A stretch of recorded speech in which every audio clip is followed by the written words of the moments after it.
before aspirin, before ibuprofen, before any of the prescription drugs that are lining your medicine cabinet today, there was one medicine that the biggest pharmaceutical companies in the world were mass producing for over 100 different conditions. And your doctor has almost certainly never mentioned it to you. That medicine is cannabis.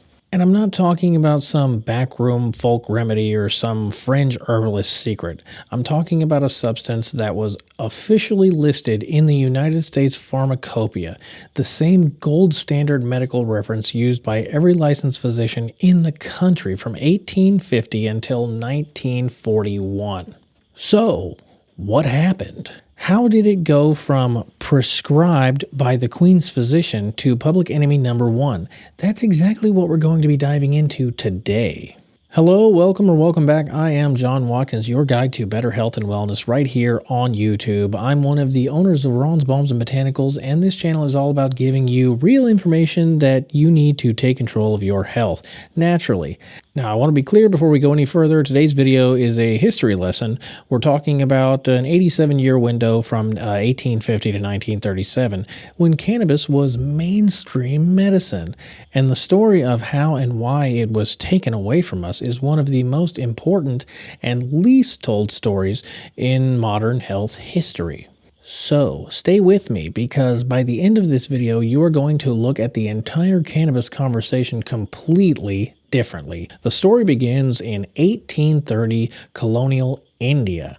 An Irish physician named Sir William Brooke O'Shaughnessy was stationed in Calcutta working from the East India Company, and while he was there, he noticed something that completely changed Western medicine.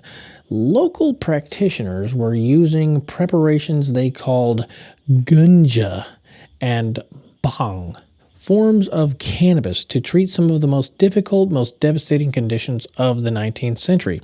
Conditions that Western medicine was essentially giving up on.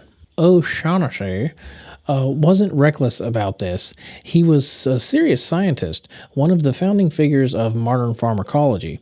He ran animal trials first to check for toxicity. Then, carefully and methodically, he began administering cannabis preparations to patients suffering from things like cholera, tetanus, and infantile convulsions. His results were, in his own words, undeniable.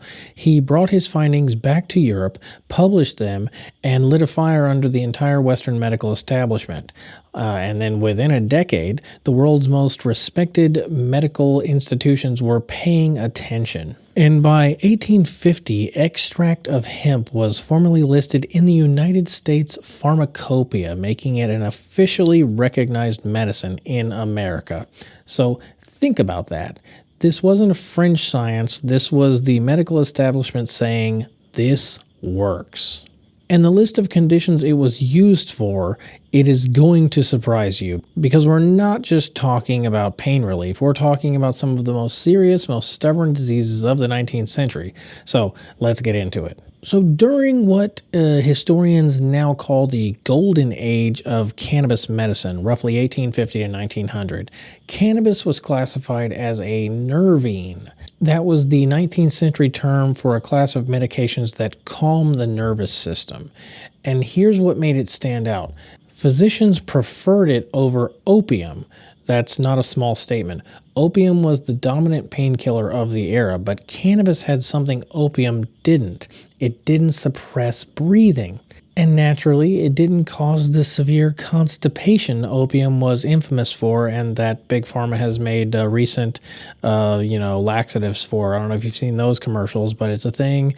You can take the opium, it'll, get you addicted and cure your pain, and then you have to take a laxative to go with your opium. So, America, way to go. Back to the story, though. Critically, patients didn't seem to build the kind of physical tolerance to it. So major pharmaceutical companies like Eli Lilly, Parke-Davis, and Squibb were producing standardized cannabis preparations and marketing them for over 100 different conditions. Now, I'm going to go through a short list, and the list includes things like neurological stuff like tetanus, epilepsy, and early descriptions of what we would now recognize as Parkinson's disease. disease, digestive situations like cholera, chronic dysentery, and nausea, pain situations like migraines, rheumatism, sciatica, and toothache, mental health situations like depression and what they called melancholia back in the day, insomnia, so for people who can't sleep, and for anxiety. And in 1892, Sir William Osler, widely considered the father of modern medicine, called cannabis probably the most satisfactory remedy for migraines. That quote is from his own medical textbooks. This wasn't one doctor's opinion. This was a medical consensus of the entire era. Now, bear in mind, this wasn't just ordinary patients and regular bums on the street that we're talking about. This medicine was in the cabinets of the elite. It's widely reported that Sir James Reid, the personal physician to Queen Victoria, one of the most powerful women in the world, prescribed cannabis to the Queen herself to manage menstrual cramps. American physicians were documenting its use for soothing labor pains and things like uterine hemorrhage, describing the relief as instantaneous. We're talking about a medicine that was trusted enough to be given to royalty, trusted enough to be in every major pharmacist dispensary, trusted enough to be taught in medical schools, and then, out of nowhere, it was gone. Now, before I get into the story of how this happened, because it is a story and a wild one, I want to take a quick minute to talk to you about something that connects directly to everything we've been discussing today. So as I mentioned, I am an owner of a company that dabbles in CBD situations. And one of the things that makes me love being part of Ron's Balms and Botanicals is exactly things like this history. The fact that plant-based remedies used thoughtfully and made with real integrity can do things that synthetic chemicals simply can't replicate. And at Ron's Balms, we make natural CBD-based products specifically designed to help with things that affect so many of us every day. Things like joint pain, muscle soreness, stress, and sleep issues.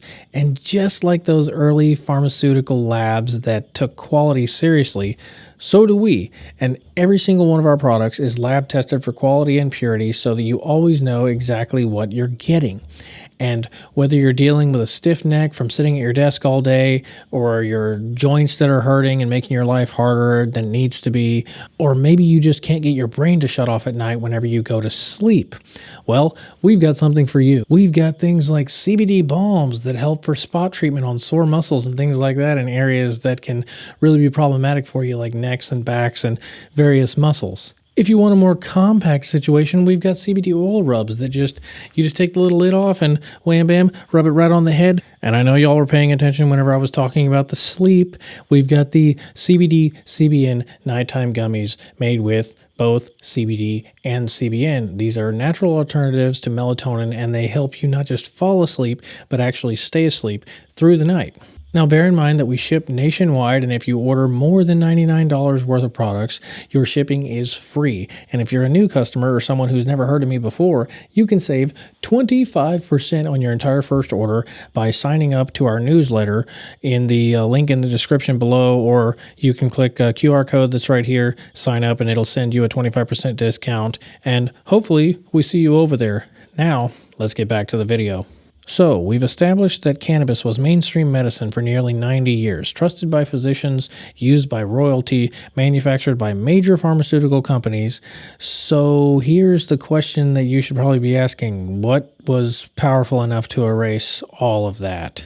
The answer involves the invention of the hypodermic needle, a German chemistry lab, the Mexican Revolution, and one very deliberate campaign of misinformation. Let's break it all down piece by piece. But first, let's address the skeptic in the room. Did any of this actually work, or was 19th century physicians just wrong about everything, like they were about bloodletting and various other crazy stuff, Salem witch trials, and etc.? In 1890, British physician Dr. J.R. Reynolds published a summary of 30 years of clinical cannabis use in The Lancet, one of the most prestigious medical journals in the world, still published today. His findings were striking. For older patients with insomnia, he found cannabis superior to other available options because, unlike sleep aids in the era, it didn't produce a groggy hangover the next morning. More remarkably, he noted that patients didn't seem to build a physical tolerance to it, so people could stay on the exact same dose for years and still get the same benefit. Then there was the Indian Hemp Drugs Commission in 1893, one of the most comprehensive drug studies ever conducted in the 19th century. The commission interviewed over 1,000 witnesses, doctors, users, religious figures, administrators across India. Their conclusion: moderate cannabis use was not only harmless but could be genuinely beneficial. They explicitly stated that it did not lead to insanity or criminality. The science was essentially sound. The data was there. So why did it all disappear? The short answer is that it wasn't one thing. It was a perfect storm, and it came fast. First was the hypodermic needle changing everything. So by the early 1900s, injectable medicine was the future. Morphine dissolved in water perfectly. Cannabis resin or oil-based situations couldn't really do that, and they couldn't be safely injected. Almost overnight, cannabis started to look primitive to the medical establishment that was racing towards modernity with all their needles.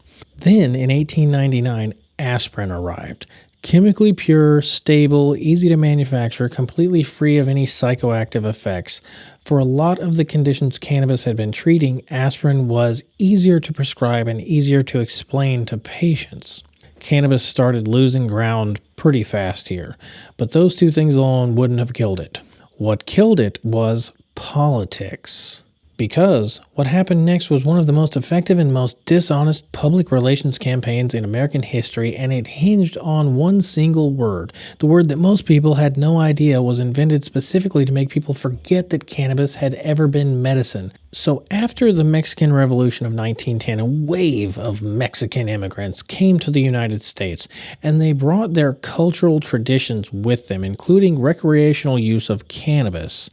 Newspapers, particularly those owned by media mogul William Randolph Hearst, began running sensationalized stories linking marijuana to violent crime, to immigrants, to jazz musicians. The word marijuana was used deliberately and strategically. Because here's the thing, the American public had been living with cannabis in their medicine cabinets for 80 years. They weren't afraid of cannabis. It was as familiar as aspirin to them.